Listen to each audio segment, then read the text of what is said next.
уредът е нисък, времето на летежна фаза е много кратко.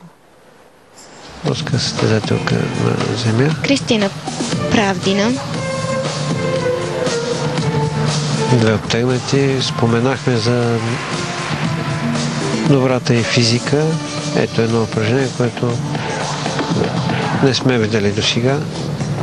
Двоен свист. Стабилно, точно. А първата и серия беше двойно задно обтегнато превъртане.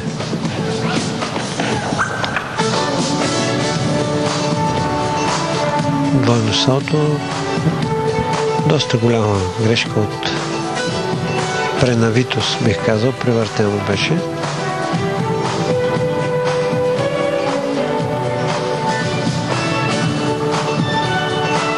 Никакъв проблем не е този уред за гимнастичката, която наблюдаваме.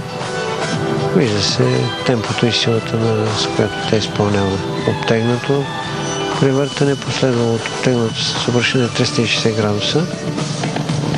Въпреки добрата си физика, чиста и хореографски добре сложена, и впечатлението е за едно елегантно изпълнение. Да видим и последната и серия. Чувате сигнала. Двойна в чупка с лека крачица. Би следвало да е доволно от изпълнението си. Поне така изглежда. Много взривна сила има в тази състезателка, което помага на земя при акробатичните елементи. Първите две серии бяха